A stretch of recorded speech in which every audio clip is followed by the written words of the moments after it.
पाकिस्तान और दुनिया भर में लाखों देखने और सुनने वालों को अरशद शरीफ का सलाम। नाज़रीन, आज बात करेंगे सुप्रीम कोर्ट में हुक्मरान खानदान के खिलाफ जो केस चल रहा है उसमें दूसरी दफ़ा तातुल आया। पहली दफ़ा तातुल तब आया था जब मोअज़्ज़ज़ जज साहिबान विंटर वेकेशन पे जाना था और चीफ जस्टिस अनवर ज़हीर जमाली साहब की रिटायरमेंट थी और बेंच टूट गया। अब जस्टिस शेख अजमत सईद साहब की सेहत नासाज है। जो नया रोस्टर बना है उसमें आने वाले पीर वाले दिन से कौन जज साहब किस बेंच में बैठे हैं, इसकी मजीद तफसीलात आपको प्रोग्राम में आगे चल के बताएंगे। साथ साथ नाज़रीन कुछ बात करेंगे जमातुद्दावा पे पाबंदी की। जमातुद्दावा के खिलाफ मुकदमात कौन से हैं, पाकिस्तान में FIRs कौन सी हैं, कौन सी अदालतों से उनके खिलाफ मुकदमात में फैसले आ चुके हैं, और अगर ऐसा नहीं है तो फिर क्या वजह है कि उन पर पाबंदी और हिरासत और जिसका हवाला दिया जाता है कि शायद कोई इंटरनेशनल प्रेशर है, क्या वाकई है या कि वाकई कौमी मुफाद में ये फैसला किया गया है, तो ये चीज़ें खुल के सामने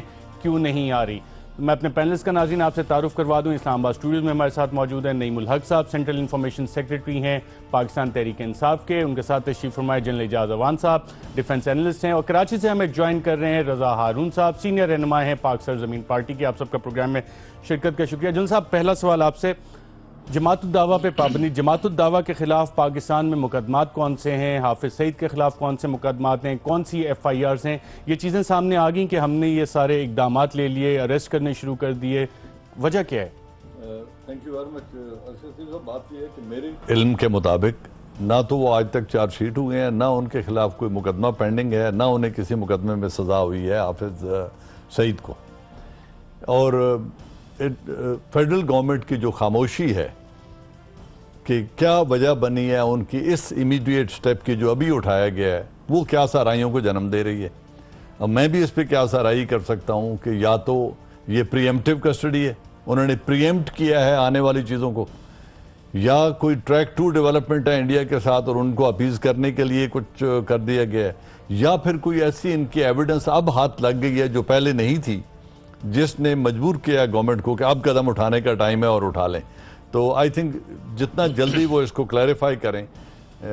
ISPR की जो कॉन्फ्रेंस थी उसमें भी जो DG ISPR ने कहा कि ये नेशनल इंटरेस्ट में है, तो दैट मीन्स नेशनल इंटरेस्ट में कोई चीज़ें ऐसी अभी उनके हाथ लग गई हैं जिसकी वजह से वो समझते हैं कि इनको कस्टडी में ले लेना और जो फलाह इंसानियत फाउंडेशन है इसको और इन सब को बैन कर देना नेशनल इंटरेस्ट में है। तो I think let's wait and the earlier government clarifies the better it is. आपने कौमी मुफाद की बात की और हवाला दिया DG ISPR का। कोई कोर कमांडर कॉन्फ्रेंस के किसी प्रेस रिलीज में आपको याद हो कि इस तरह के कौमी मुफाद का इससे पहले जिक्र किया गया हो, पार्लियामेंट की कोई रेजोल्यूशन इस हवाले से बाकायदा तौर पर जिसमें जमातुद्दावा का नाम लिया गया हो, या कोई प्राइम मिनिस्टर हाउस का इससे पहले प्रेस रिलीज वजारत दाखिला की जनाब ये कार्रवाइयाँ जमातुद्दावा कर रहे हैं, हाफिज सईद साहब कर रहे हैं और इससे हमारे कौमी मुफाद को नुकसान पहुँच रहा है, कोई ऐसी आपकी नॉट टू माई नॉलेज, आपके नॉलेज में है, कोई याददाश्त में? नहीं, मेरे इल्म में ऐसी कोई बात नहीं है।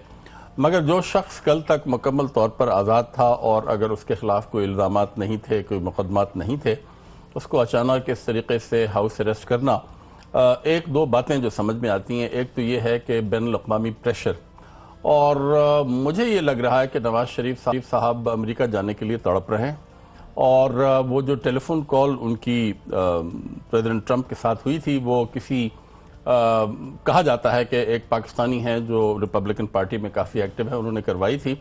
मुझे यकीन है कि नवाज शरीफ साहब पहले की तरह, आपको याद होगा 4 जुलाई को ये अचानक अमेरिका पहुंच गए थे और 4 जुलाई यौम आज़ादी होता है अमेरिका का, और इन्होंने क्लिंटन के साथ एक बाकायदा एक समझौता साइन किया था जिससे हिंदुस्तान का ख़तरा टल गया था। अब मुझे ये लग रहा है कि ये क्योंकि इनके इक़्तिदार की किश्ती फिर डगमगा रही है, तो ये पूरी कोशिश करेंगे कि जल्दी से जाकर डोनाल्ड ट्रंप से मिलें, उसके साथ हाथ मिलाएं, मुस्कुराएं, तस्वीरें खिंचवाएं और कोई ऐसा एलामिया जारी करें। तो हो सकता है कि उनको दिखाने के लिए या उस सूरत हाल को अवॉइड करने के लिए इन्होंने हाफिज मोहम्मद सईद को हाउस अरेस्ट किया हो।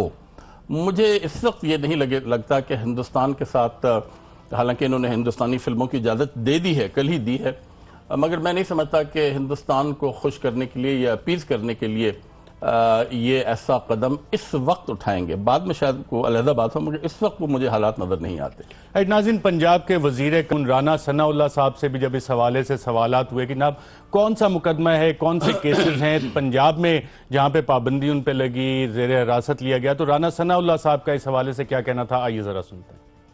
मैं समझता हूँ कि उनको वॉच लिस्ट में रखना जो है ये रियासत का इख्तियार भी है और रियासत की ज़िम्मेदारी भी है।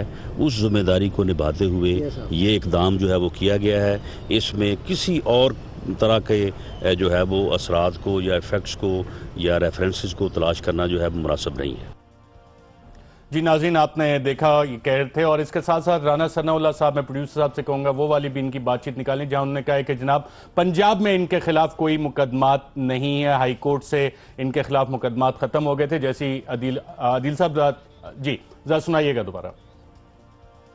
हाफिज़ सईद के मुतल्लक या उसकी जमात के मुतल्लक जो दहशत गर्दी के वाक़यात मैं पंजाब की हद तक जो है वो कह सकता हूँ कि पंजाब में जो हुए हैं और जो वर्कआउट हुए हैं केसेस, उनको हमने थॉरोली इन्वेस्टिगेट किया है। सीटीडी ने, अस्करी और सिविल इंटेलिजेंस एजेंसीज़ ने। हमारे पास तो कोई ऐसी एविडेंस नहीं है कि ये जमात जो है या हाफिज़ सईद जो है वो किसी वाक़े में मुलव्वस हो। जी नाज़रीन, आपने सुना राना सनाउल्लाह साहब कह रहे हैं कि इस तरह का कोई एविडेंस नहीं। रज़ा हारून साहब, आपसे मैं ये जानना चाहूँगा कि जब डॉन लीक्स का मामला हुआ तो हमने देखा कोर कमांडर्स फ़ौज पाकिस्तान ने भी उस पर कहा कि जनाब कौमी सलामती पे कारी ज़रब लगी है। वज़ीर आज़म हाउस ने कहा, वज़ारत दाखिला ने कहा, दफ्तर ख़ारजा ने कहा और पंजाब हुकूमत ने भी कहा। इससे पहले जमातुद्दावा के हवाले से आपको ISPR का प्रेस रिलीज या बाकी तमाम प्राइम मिनिस्टर हाउस, वज़ारत दाखिला के प्रेस रिलीजेस कि जनाब ये कौमी मफाद को नुकसान पहुँचा रहे हैं, कोई आपकी याद पड़ता है? अगर नहीं याद पड़ता तो ये इकदाम क्यों लिया गया आपके ख्याल में?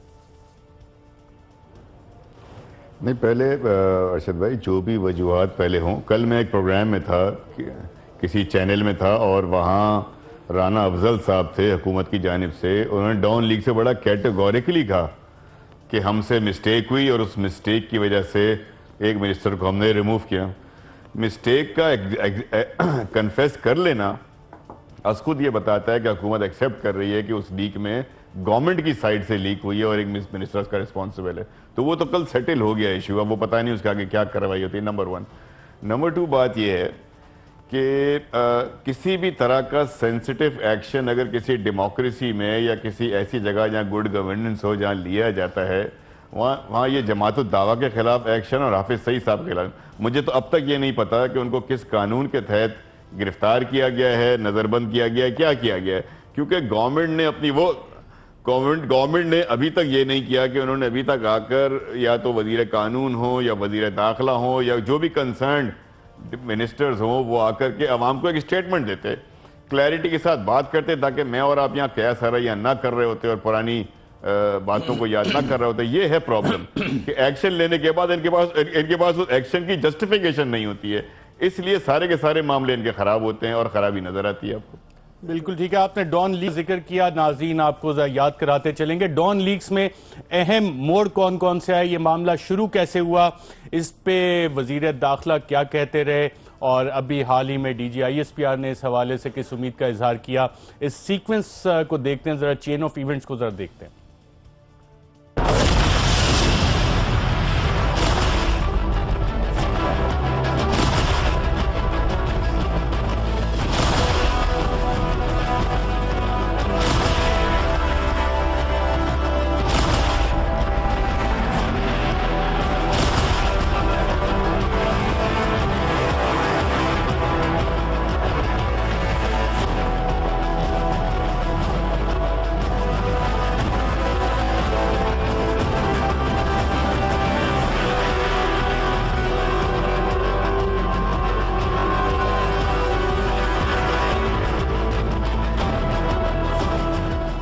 14 अक्टूबर 2016 को साबिक आर्मी चीफ जनरल राहील शरीफ की ज़ेर क़यादत होने वाली कोर कमांडर कॉन्फ्रेंस इस लिहाज से भी गैर मामूली थी कि उसमें एक खबर भी ज़ेर बहस आई और तमाम शुरका, जिसमें आज के आर्मी चीफ जनरल बाजवा भी शामिल थे, उन्होंने ये एलामिया जारी किया कि ये एक प्लांटेड और जाली खबर थी और ये कौमी सलामती के मुनाफी है। उसी रोज अफवाज पाकिस्तान ने यह बयान जारी किया कि एक झूठी और बेबुनियाद खबर जानबूझकर गढ़ी गई और लगवाई गई, जिससे कौमी सलामती पर कारी ज़रब लगाई गई। इसकी वजह डॉन अखबार में शाया होने वाली ये खबर थी, जिसमें 3 अक्टूबर को होने वाली सिक्योरिटी मीटिंग का मुबैना हाल बताया गया। वजीर आजम हाउस, दफ्तर खारजा, वजारत दाखिला और पंजाब हुकूमत ने खबर को झूठा और बेबुनियाद करार दिया। ना सिर्फ ये, बल्कि मुल्क के वजीर दाखिला ने 13 अक्टूबर की अपनी प्रेस कॉन्फ्रेंस में कहा कि खबर में दुश्मनों के एजेंडे की तरवीज की गई। हमारी जो नेशनल सिक्योरिटी का पैराडाइम है उसको हिट करने की कोशिश की गई है। इशू ये है कि वो जो स्टोरी है वो नैरेटिव हमारे दुश्मनों का है। पूरे दुनिया में पाकिस्तान को, हमारे दुश्मनों को चार्जशीट करने का मौका मिला है। इसी प्रेस कॉन्फ्रेंस में चौधरी निसार ने कौम को यह अंदिया दिया कि 2-4 रोज में इंक्वायरी मुकम्मल हो जाएगी। ये इंक्वायरी आइंदा 2-3 हद है, वीकेंड आ गया, 4 दिन में खत्म हो जाएगी। जरा मामलात खुलने दें, सब चीज सामने आ जाएगी। बहुत शुक्रिया। और वो 2-4 दिन 2-4 महीने में तब्दील हो चुके हैं, मगर रिपोर्ट है कि अब तक मंजर आम पर नहीं आई।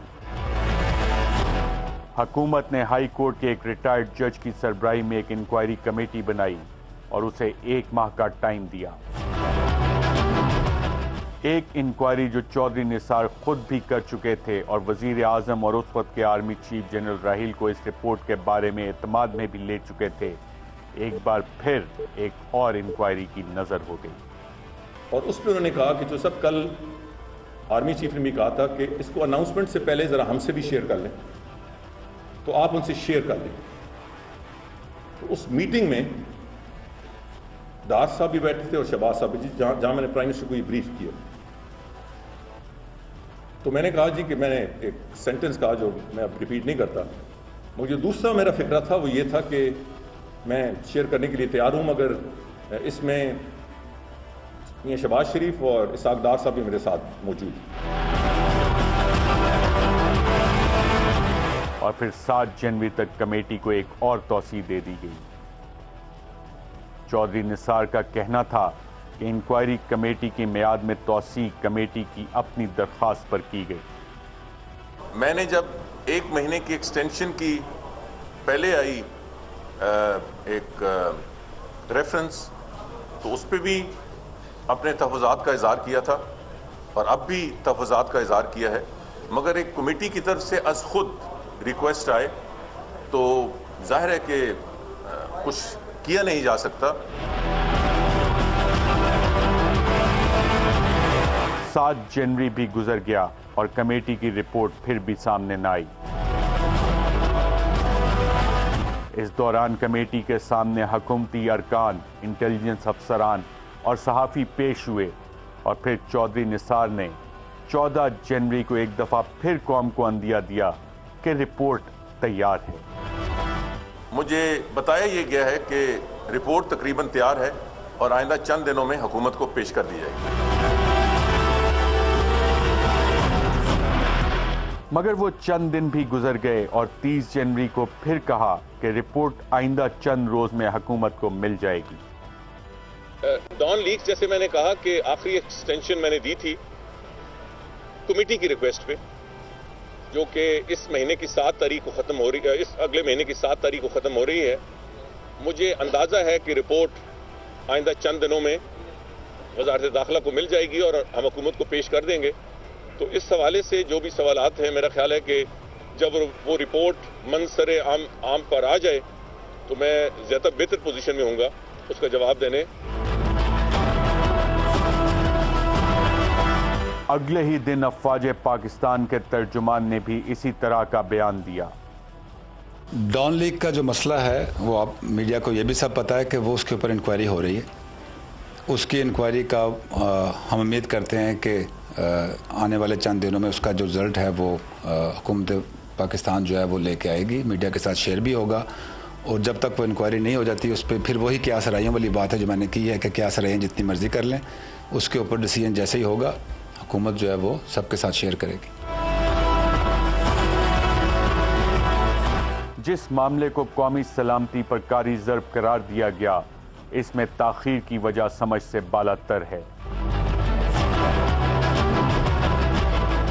एक इंतहाई हसास मामले पर अफवाज पाकिस्तान के अफसरान और जवानों ने भी आर्मी चीफ जनरल बाजवा से खारियां में सवालात किए।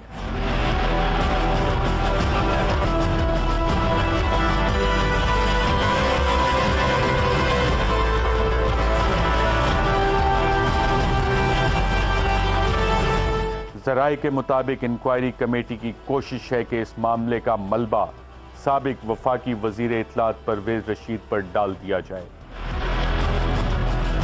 वो परवेज रशीद जो कि 3 अक्टूबर को होने वाली मुलाकात में शरीक ही नहीं थे।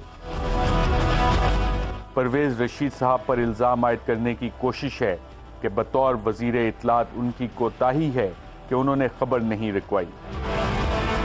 एक ऐसी कोताही की सज़ा जो उनका काम ही नहीं था, क्योंकि वजीर इत्तलात को तो खुद फ़ोन करके कहा गया था कि वो सहाफ़ी से मिल लें। इसका इकरार चौधरी निसार भी कर चुके हैं। परवेज रशीद साहब के हवाले से कुछ डॉक्यूमेंटेड और कुछ अनडॉक्यूमेंटेड वो सोर्स रिपोर्ट कि उन्हें कहा गया कि मुतलका जर्नलिस्ट के पास एक स्टोरी है सीएम और प्राइम मिनिस्टर के बारे में, वो परवेज रशीद के कमेंट्स चाहता है, तो वो मिलना चाहता है। उन्होंने उसको बुला लिया अपने दफ्तर में, वहां मुलाकात हुई। क्या कमेटी इस बात का तयन कर सकी कि नहीं कि एक सरकारी अफसर को किसने कहा कि वो परवेज रशीद को कॉल करें कि सहाफ़ी से मिल लें? ज़राए के मुताबिक ये वो सवाल है जिसका जवाब मालूम करने में कमेटी नाकाम रही, और शायद कमेटी को जो मुबहिम TORs दिए गए, इसमें परवेज रशीद को कॉल करवाने वालों तक पहुंचने की कोई शिक ही मौजूद ना थी। अफवाज पाकिस्तान के तर्जुमान की ये उम्मीद कि रिपोर्ट मंजर आम पर लाई जाएगी, अब तक उम्मीद का महज एक दावा है जो वक्त आने पर मजीद बड़े सवालात को जन्म दे सकता है। जी एजाज अवान साहब, कमेटी क्या कोई भी इंटरेस्टेड नहीं है कि ये रिपोर्ट सामने है? नहीं, इंटरेस्टेड हैं। अगर इंटरेस्टेड ना होते तो आप देखें, इसका इंटरेस्ट, पहली बात तो ये है कि इसकी ग्रेविटी जो इंटीरियर मिनिस्टर की स्टेटमेंट है उससे भी एस्टेब्लिश हो जाती है। उन्होंने कहा ये नेशनल सिक्योरिटी का इशू था और ये ब्रीच फैब्रिकेटेड है और प्लांटेड है, तो इससे बड़ा। और उन्होंने ये भी फरमाया है कि उस नैरेटिव की तस्कीन होती है जो दुश्मन का नैरेटिव है और सिक्योरिटी अदारों को चार्जशीट किया गया। अब इससे इसकी ग्रेविटी ना कोई कम कर सकता है, और ये कहना कि उसमें एस्टेब्लिश करना है कि कौन जिम्मेदार है, एस्टेब्लिश करना तो एक बात है, नेक्स्ट स्टेप है कि उसके खिलाफ कार्रवाई क्या होती है जो नेशनल सिक्योरिटी के अदारों को दुश्मन के नैरेटिव को सपोर्ट करते हुए चार्जशीट कर रहा है। तो इट इज़ नॉट कि जी इल्ज़ाम लगा के बात यहाँ रुक जाएगी। नेक्स्ट स्टेप होगा कि उसके खिलाफ कार्रवाई किस एक्ट के तहत होती है और क्या कार्रवाई होती है। कंसर्न अफसर्स का भी है जिन्होंने चीफ से सवाल पूछा है, उन कोर कमांडर्स का भी है जिनमें खुद आर्मी चीफ उस वक्त कोर कमांडर थे जिन्होंने पिछले चीफ से ये सवाल किया था। तो it's a very grave issue. इसके ऊपर सब वेट कर रहे हैं इस बात का कि इसको सामने आए, और अभी DG ISPR का ये कहना कि ये सामने आएगी और मीडिया से भी शेयर की जाएगी कि ये है क्या, और उसमें से फिर जो आदमी इस जुर्म का जिसने इर्तिकाब किया। आपने चौधरी निसार साहब को सुने, कहा परवेज रशीद साहब को, और उन्होंने कहा कि जी ना आप टेक्निकल डेटा और टेक्निकल इंटेलिजेंस की वो बात करते कि परवेज रशीद साहब को कहा गया कि मिलने जाके सहाफ़ी से। कि क्या कमेटी ये बता सकेगी कि परवेज रशीद को कहा किसने? कमेटी किसी जो हमारी मिलिट्री में ये होता है कि जब एक टास्क दे दिया जाता है या मिशन होता है तो मिशन के एनालिसिस वो आदमी करता है जिसको मिशन दिया गया। हर लफ्ज़ TOR में लिखा हुआ नहीं होता। तो जब एक जज साहब रिटायर्ड जो हैं वो और उनके साथ अफसर एक कमेटी बनी है, तो वो इसकी तह तक पहुंचेंगे कि कौन मिला, किसने कॉल की, किसने इजाज़त दी। और मीडिया के पास जो कह रहे हैं ना कि मीडिया के उस जर्नलिस्ट ने परवेज साहब को कॉल किया कि मेरे पास एक स्टोरी है, किसने उनके पास वो स्टोरी पहुंचाई, और वो जो कि ट्विस्टेड है और फैब्रिकेटेड है। तो it's a very serious issue. लेकिन अब देखते हैं कि ये कब सामने आता है और इसमें से निकलता क्या है। नाज़रीन, यहाँ पे एक वक्फा लेते हैं। वक्फे के बाद जब दोबारा वापस आएंगे तो इसी से जुड़े हुए सवालात और हुक्मरान खानदान के खिलाफ जो मुकदमा सुप्रीम कोर्ट में है उसमें दूसरी दफ़ा बेंच की प्रोसीडिंग में तातुल आया है। क्या 6 फरवरी से दोबारा यही बेंच सुनेगा? जस्टिस शेख अजमत सईद साहब सेहतियाब, पूरे पाकिस्तान दुआ कर रहा है कि जल्द सेहतियाब हों। क्या मंडे को वापस आ सकेंगे? इस सवाल का जवाब मालूम करेंगे एक वक्फे के बाद।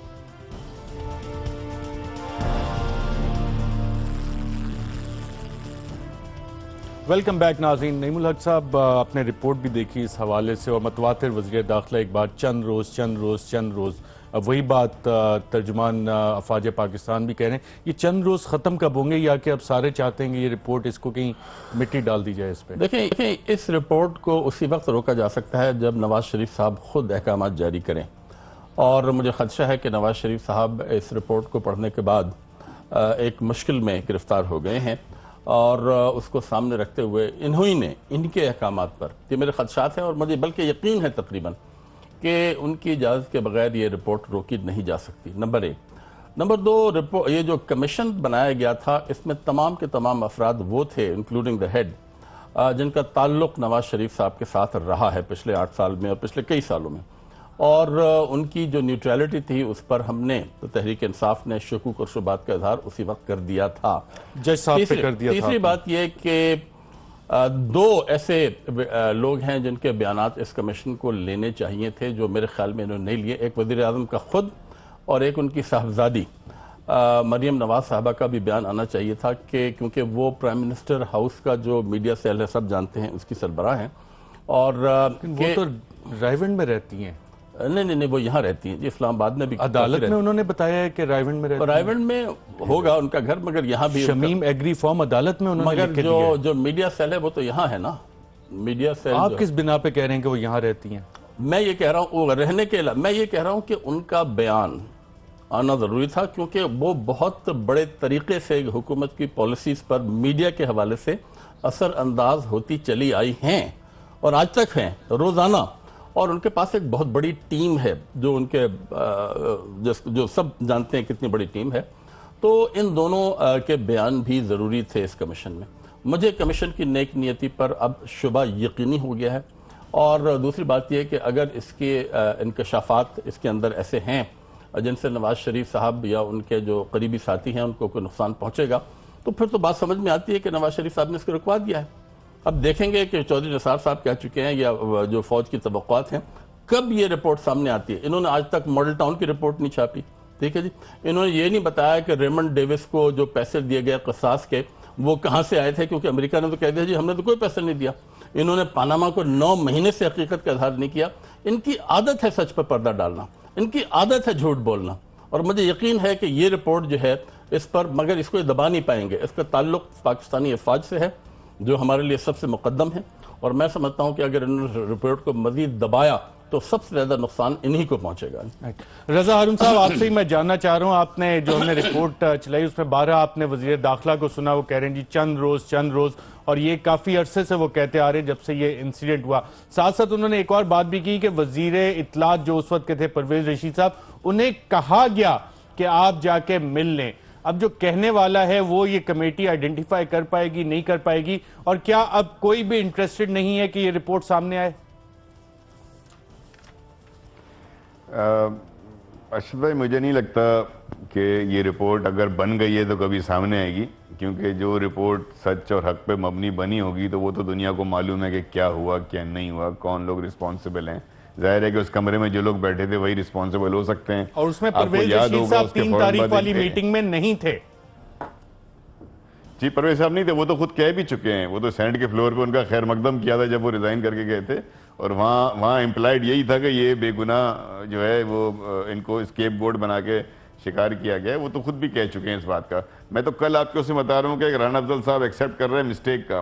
फिर मुझे एक और गुफ्तगू याद है, अब तो हमारे भाई वो गवर्नर हैं यहाँ पे, उनका एक बयान मुझे याद है, बड़ा वेगली सा मुझे याद आता है। वो कह रहे हम तो गुफ्तगू सुनते थे ताकि मीडिया को फीड की जा सके। तो ये जो नेशनल सिक्योरिटी का ब्रीच है, ये मामलात कोई मामूली मामलात नहीं है। जैसे क्या सायरों के लिए छोड़ दिया जाता है इतने हाई सेंसिटिव इश्यूज को, इसी तरीके से ये इशू है। मैं नहीं समझता कि कभी भी हम अरशद भाई हम स्पेकुलेशंस ही करेंगे, इस पे तज्जिए ही पेश करेंगे, हम कभी इस रिपोर्ट को नहीं देखेंगे।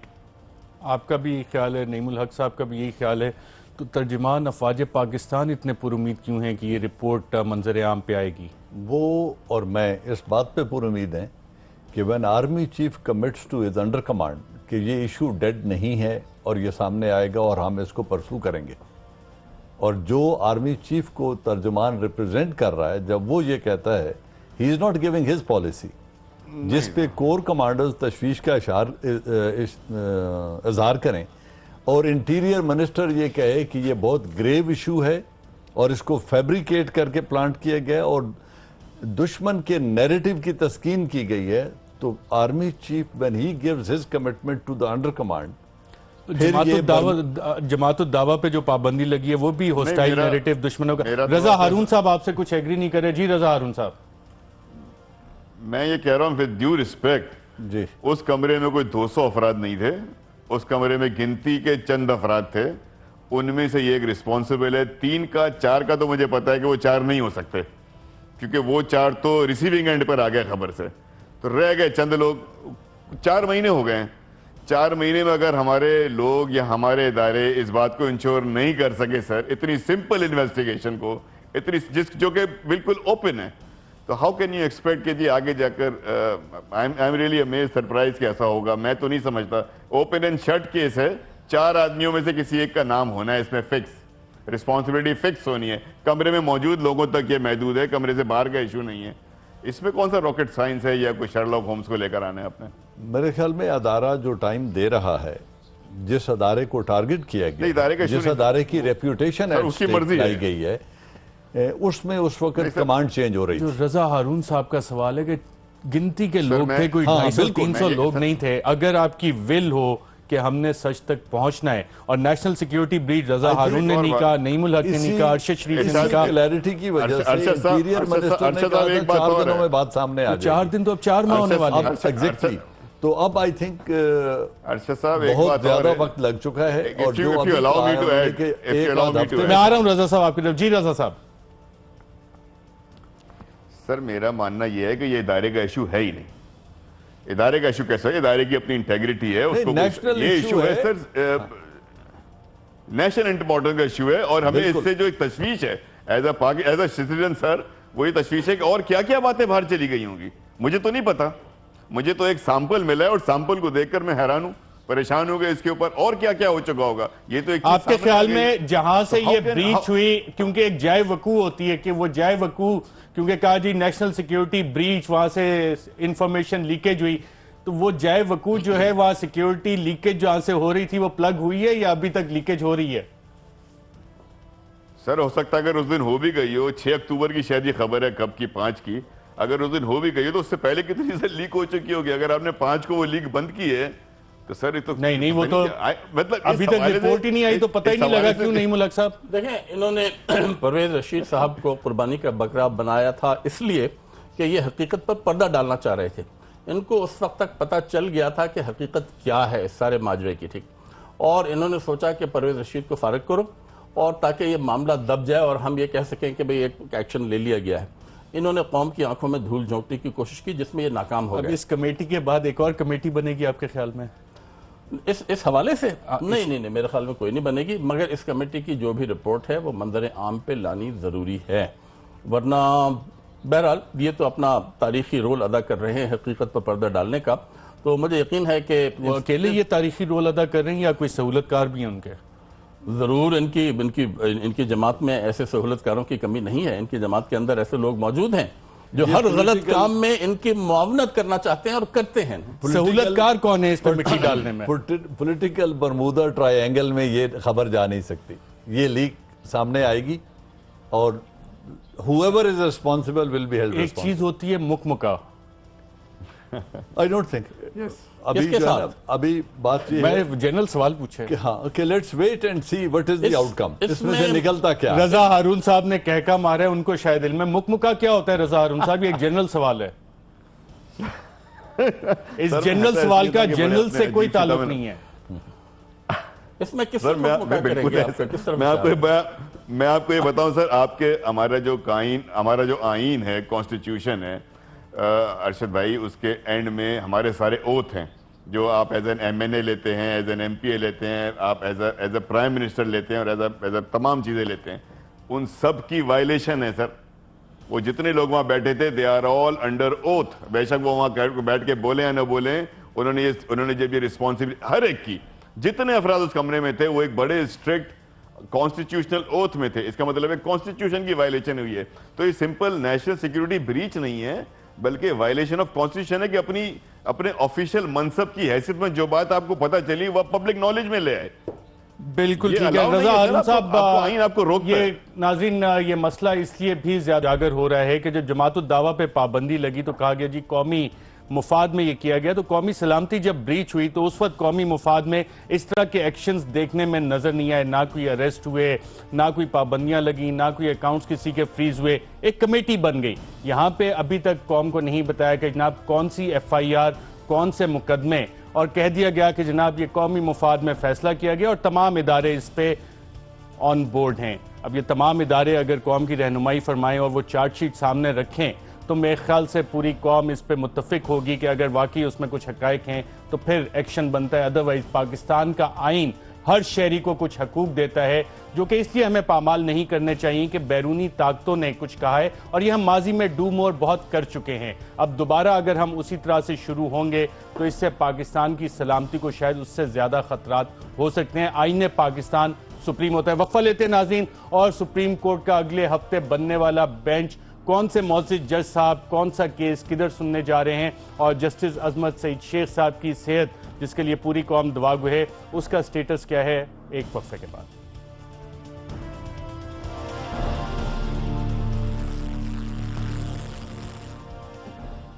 वेलकम बैक नाज़रीन। सुप्रीम कोर्ट का जो रोस्टर नया जारी हुआ है 6 से 10 फरवरी यानी आने वाले पीर से लेकर पूरे हफ्ते का, उसमें मौजूद जज साहिबान डिफरेंट बेंचेस पे हैं। वो मौजूद जज साहिबान जो पनामा केस की हियरिंग कर रहे हैं। इस हवाले से जस्टिस आसिफ सईद खोसा साहब उनको बेंच नंबर 2 पे होंगे, वो 6 से 10 फरवरी तक। और इसके बाद जब हम देखते हैं कि बेंच नंबर 4 पे जनाब जस्टिस एजाज अफजल खान साहब 6 से 10 फरवरी तक होंगे।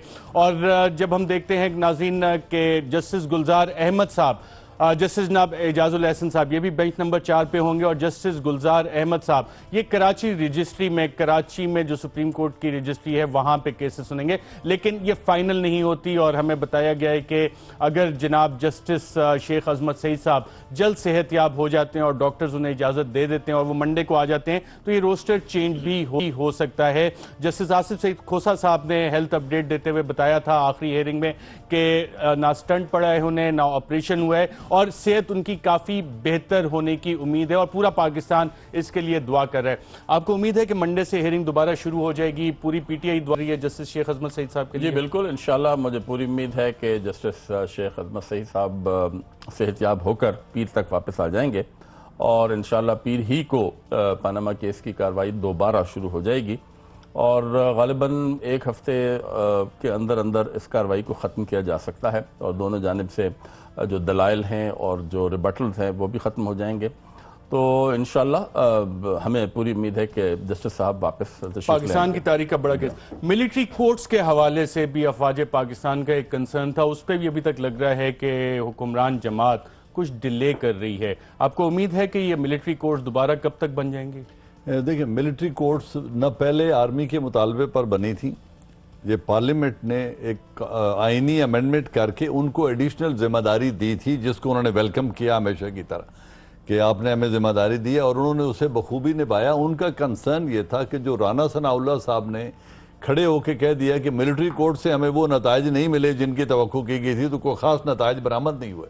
तो आर्मी ने उनको कहा नताइज बरामद हुए हैं, जो केसेस आपने गिन के दिए थे 100% का डिसीजन हुआ है, 161 को सजा मौत हुई है, 12 को हैंग करके आप बैठे हुए हैं। हम दोबारा तो बनने की उम्मीद है आपको? दोबारा बनने की I think parliament will decide.